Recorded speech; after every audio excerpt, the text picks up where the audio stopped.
Selamat pagi, Bapak Ibu Saudara yang dikasihi Tuhan. Senang sekali pagi hari ini kita berkesempatan untuk saat teduh bersama. Kita akan merenungkan firman Tuhan dari pedoman saat teduh 4B GKI Residen Sudirman. Hari Kamis tanggal 21 Juli 2022 dengan tema Melawan Ajaran.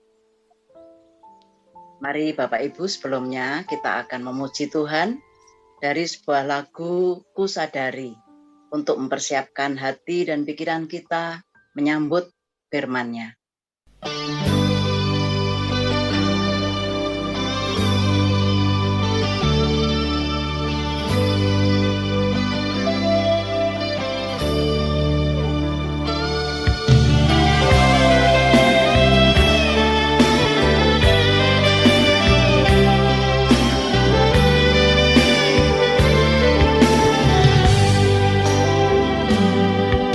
Saat aku bimbang, di saat ku tersesat, tak sadari gelapnya jalanku. Semua tak menentu di dalam hidup ini, hanya Yesus terang dan jalanku.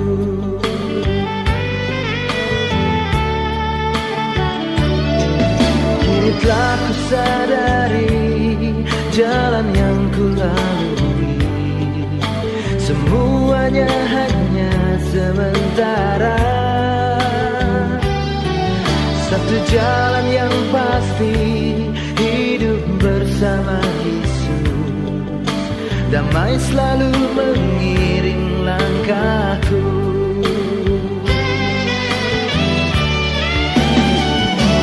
Kasih-Nya setia bagiku, kasih-Nya memberi pertolongan, kasih-Nya tercurah setiap saat. Saat ku bimbang, saat ku ragu, saat itu kasih Yesus datang.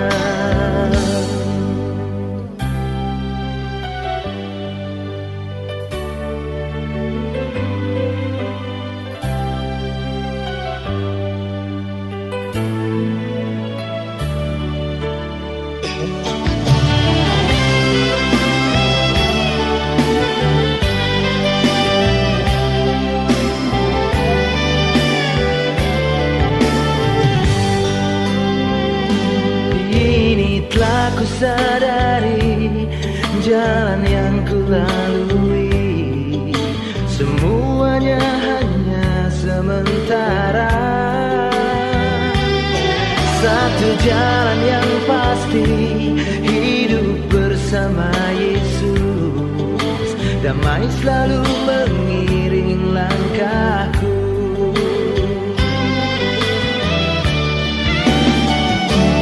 Kasih-Nya setia bagiku, kasih-Nya memberi pertolongan, kasih-Nya tercurah setiap saat. Saat ku bimbang, saat ku ragu, saat itu kasih Yesus datang.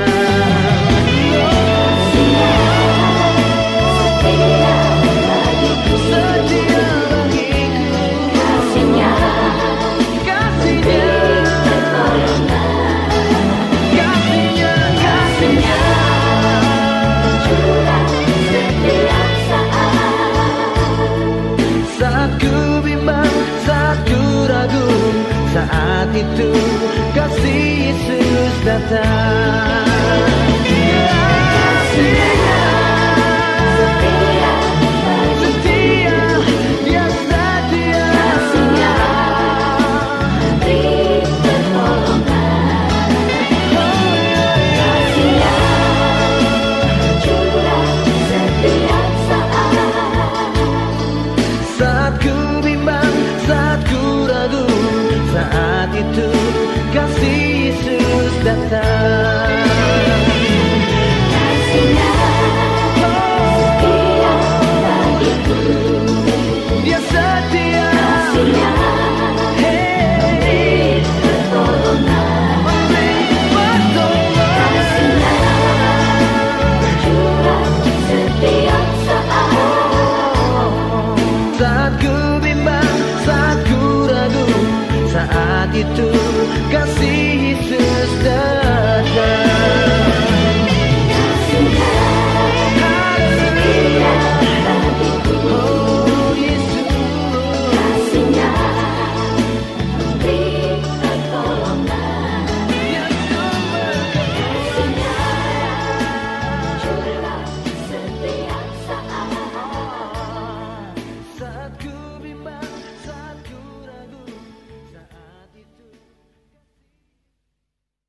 Bapak Ibu Saudara, tantangan dan hambatan yang harus dihadapi oleh jemaat di Kolose bukan hanya pemerintah Romawi, melainkan juga ajaran sesat. Pada waktu itu ada dua bentuk ajaran sesat yang mengancam iman jemaat di Kolose.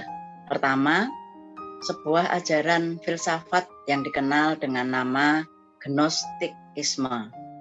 Menurut ajaran Gnostikisme, semua hal yang berwujud materi atau jasmani adalah jahat.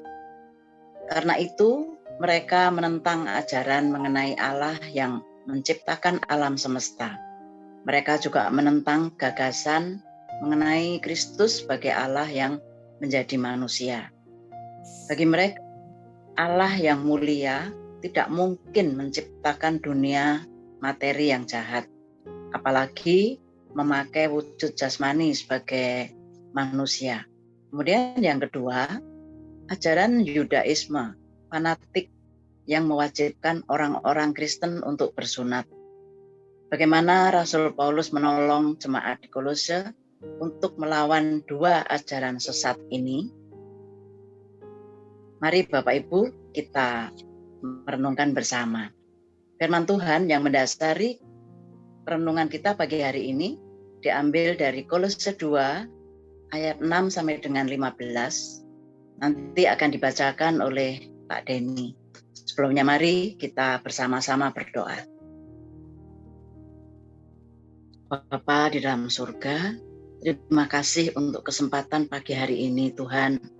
Kembali kami dapat saat teduh bersama. Puji syukur Tuhan untuk setiap kami. Hari ini kami akan merenungkan dan membaca firman Tuhan. Beri kami hikmat ya Tuhan supaya kami boleh mengerti firman Tuhan yang Tuhan sudah sediakan bagi kami. Terima kasih Bapa, dalam nama Tuhan Yesus kami berdoa. Amin. Firman Tuhan dari Kolose 2 ayat 6 sampai dengan 15 berbunyi, kepenuhan hidup dalam Kristus. Kamu telah menerima Kristus Yesus, Tuhan kita. Karena itu, hendaklah hidupmu tetap di dalam Dia. Hendaklah kamu berakar di dalam Dia dan dibangun di atas Dia. Hendaklah kamu bertahan teguh dalam iman yang telah diajarkan kepadamu, dan hendaklah hatimu melimpah dengan syukur. Hati-hatilah supaya jangan ada yang menawan kamu dengan filsafatnya yang kosong dan palsu menurut ajaran turun-temurun dan roh-roh dunia, tetapi tidak menurut Kristus. Sebab dalam Dialah berdiam secara jasmani seluruh kepenuhan kealahan, dan kamu telah dipenuhi di dalam Dia. Dialah kepala semua pemerintah dan penguasa. Dalam Dia kamu telah disunat, bukan dengan sunat yang dilakukan oleh manusia, tetapi dengan sunat Kristus yang terdiri dari penanggalan akan tubuh yang berdosa. Karena dengan Dia kamu dikuburkan dalam baptisan, dan di dalam Dia kamu turut dibangkitkan juga oleh kepercayaanmu kepada kerja kuasa Allah yang telah membangkitkan Dia dari orang mati. Kamu juga meskipun dahulu mati oleh pelanggaranmu dan oleh karena tidak disunat secara lahiriah, telah dihidupkan Allah bersama-sama dengan Dia, sesudah Ia mengampuni segala pelanggaran kita, dengan menghapuskan surat hutang yang oleh ketentuan-ketentuan hukum mendakwa dan mengancam kita, dan itu ditiadakannya dengan memakukannya pada kayu salib.